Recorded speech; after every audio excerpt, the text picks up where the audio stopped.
बिस्मिल्लाहिर्रहमानिर्रहीम। इय्याक नअबुदु व इय्याक नस्तईन। नाज़रीन, आज हम आपको बताएंगे कि मोबाइल के आँखों पर क्या असरात मुरतब होते हैं। मोबाइल आज के दौर की बहुत ही अहम चीज़ है, बहुत ही अहम ईजाद है और इसको बच्चे, नौजवान, बूढ़े, हर मकतबा फ़िक्र के लोग बहुत ज़्यादा इस्तेमाल करते हैं। और ज़ाहिर है अगर कोई चीज़ ज़्यादा इस्तेमाल करेंगे तो उसका कोई अच्छा या बुरा इफ़ेक्ट तो होगा।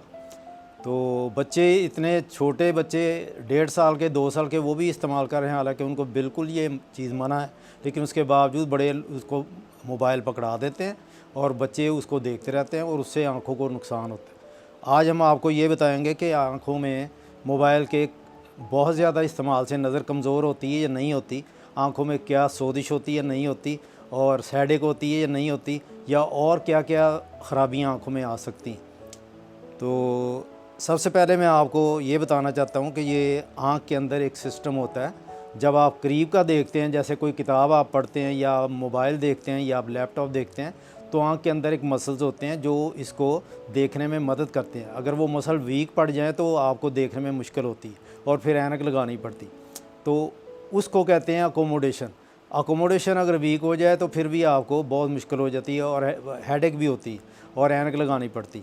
दूसरी ये होता है कि आपको जब बार बार आप मोबाइल देखोगे, बार बार आप मोबाइल देखोगे 2 3 4 घंटे, तो उससे आँखों में जो रतूबतें अल्लाह ताला ने रखी हैं उसको वेट रखने के लिए वो भी खुश्क होना शुरू हो जाती हैं। और तीसरे ये है कि आपको जो आँख के अंदर लेंस है उसमें भी ओपेसिटीज़ आनी शुरू हो जाती है।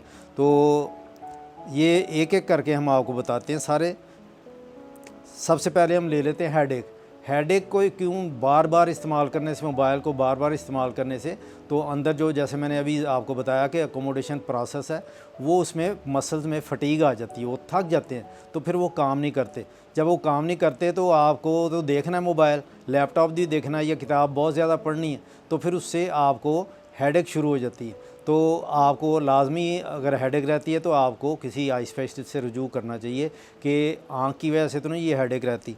दूसरी ये है कि जैसे मैंने भी बताया कि आपको नज़र की कमज़ोरी भी हो सकती है। जब आप करीब के लिए बहुत ज़्यादा देखते हैं तो आपकी दूर की नज़र, करीब की नहीं, दूर की नज़र कमज़ोर होती। तो ये अजीब बात है कि देख आप करीब रहे हैं लेकिन नज़र आपकी दूर की कमज़ोर हो रही, क्योंकि करीब के देखने के लिए जो मसल यूज़ होते हैं वो थक जाते हैं, तो वो वहीं पे फिट हो जाते हैं, वो वहीं में स्पाज़्म आ जाता है, अकड़ जाते हैं। तो आप दूर जब देखते हैं तो वो रिलैक्स नहीं करते, रिलैक्स करेंगे तो आप दूर देख सकते हैं, वरना नहीं देख सकते। तो इस वजह से भी आपकी दूर की नज़र कमज़ोर होती है करीब का ज़्यादा देखने से। एक और मैंने आपको जैसे बताया कि आँख के जो रतूबतें हैं वो खुश्क हो जाती हैं। तो आँख के अंदर अल्लाह ताला ने 2 3 सिस्टम रखे हुए हैं। जो रतूबतें बनती हैं आँख के अंदर, छोटे छोटे गुदूद होते हैं, तो वो आँख के तर करने के लिए, उसको वेट रखने के लिए, जैसे आप किसी चीज़ को ऑयल लगाते हैं तो वो जब आप आँखें झपकते हैं ना, तो वो रतूबतें आँख के शीशे के ऊपर ऐसे एक बुरश का काम करती हैं। तो अगर ये रतूबतें कम हो जाएंगी तो वो ज़ाहिर है वो उतनी आँख को वेट नहीं करेंगी जितना ज़रूरी है नॉर्मल कुदरती तरीके से। तो फिर वहाँ पे आँख में खुश्की पैदा होती है, ड्राइनेस पैदा होती है, इरिटेशन होती है और मरीज़ को ऐसे लगता है कि आँख में कोई रेत पड़ी हुई है। तो ये, इसको हम अपनी ज़ुबान में कहते हैं ड्राई आई सिंड्रोम। इसके लिए हमें फिर आर्टिफिशियल तरीके से रतूबतें आँख में देने पड़ते हैं या ऐसे ड्रॉप देने पड़ते हैं जो रतूबतों का काम करें। तो इसको कहते हैं ड्राई आई सिंड्रोम। तो ये एक तीसरा इफ़ेक्ट है जो आँख में ड्राई आई सिंड्रोम का बायस बन रहा है। और आजकल बहुत ज़्यादा मरीज़ हमारे पास आते हैं जिनको ये ड्राई आई का प्रॉब्लम है और पता चलता है कि ये बहुत ज़्यादा 4 4 5 5 घंटे मोबाइल को इस्तेमाल करते हैं। एक और चीज़ है जो इसके बिल्कुल अगेंस्ट है। एक तो ड्राई आई, आंखें खुश्क हो गई, रतूबतें कम हो गई, और दूसरा ये है कि आंखों से पानी बहता है।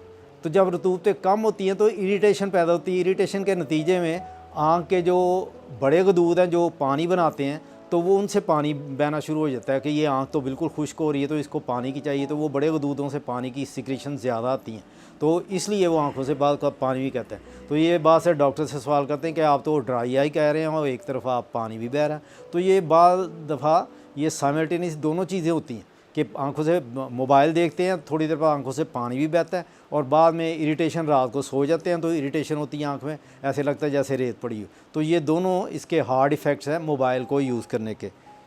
इसके अलावा आगे अंदर चले जाएँ तो आँख के अंदर एक लेंस अल्लाह ने रखा हुआ है, वो उसमें जब इसकी हीट की शुआएँ जो मोबाइल से जनरेट होती हैं वो जाती हैं, तो वो मोबाइल के अंदर भी उसका मेटाबॉलिज्म ख़राब हो जाता है। जब मेटाबॉलिज्म ख़राब होता है तो उसकी अंदर लाजमी है कि मेटाबॉलिज्म ख़राब होने से उसके अंदर ओपेसिटी बननी शुरू हो जाती है।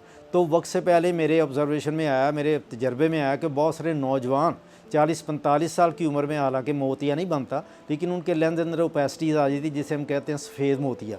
तो वो छोटी उम्र में वक्त से पहले सफ़ेद मोतिया बनना शुरू हो जाता है और ये बहुत ही बुरा है। पर इसके लिए मोतिये के लिए तो कोई दवाई है नहीं, कोई इलाज नहीं है, तो उसका फिर उनको ज़्यादा आ जाए तो फिर ऑपरेशन ही करवाना पड़ता है।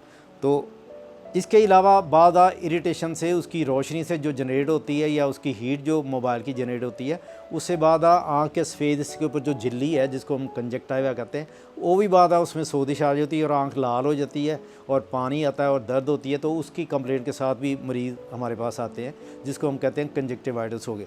तो ये नंबर 1 ड्राई आई, ये नंबर 2 वाटरिंग या एपीफोरा, नंबर 3 रिफ्रैक्टिव एरर जिसको कहते हैं नज़र की कमज़ोरी, नंबर 4 हेडेक और नंबर 5 आपके मोतिया बन जाना और नंबर 6 आँख की झिल्ली की सोजिश या कंजक्टिवाइटिस। ये सारे हार्ड इफ़ेक्ट्स हैं मोबाइल के। तो अब करना क्या चाहिए? करना ये चाहिए कि 2 साल से छोटा अगर बच्चा है तो उसको तो बिल्कुल ही ना आप मोबाइल पकड़ाएं कि ये रो रहा है तो चलो दे दो मोबाइल तो ये चुप कर जाएगा।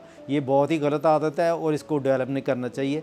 जब भी बच्चा आए उसको मोबाइल आप छुपा लें, कोई और खिलौना दे दें उसको खेलने के लिए, अब मोबाइल ना दें, ये हमारी रिक्वेस्ट है आपसे। वरना उसके छोटी उम्र में अभी तो उसके ऑर्गन डेवलप हो रहे हैं, आँख डेवलप हो रही है, तो ये उसके हार्ड इफेक्ट इतने सारे हैं तो वो सारे उस पर जाएंगे तो वो उसकी डेवलपमेंट में बड़ा फ़र्क आ जाएगा। दूसरी ये है कि जो 3-3 4-4 घंटे यूज़ करते हैं और उसकी मजबूरी है या उससे स्टडी करते हैं, तो उनके लिए मेरी रिक्वेस्ट है कि उनका ये हल है कि वो 1 घंटा यूज़ करें तो थोड़ी देर 10-15 मिनट रेस्ट करें, आँख को रेस्ट दे दें, इधर उधर चले जाएँ, पानी वानी पिएँ और फिर उसके बाद दोबारा से बैठ जाएँ, दोबारा से अपना काम कर लें। लेकिन कोशिश करें कि ज़्यादा यूज़ ना करें।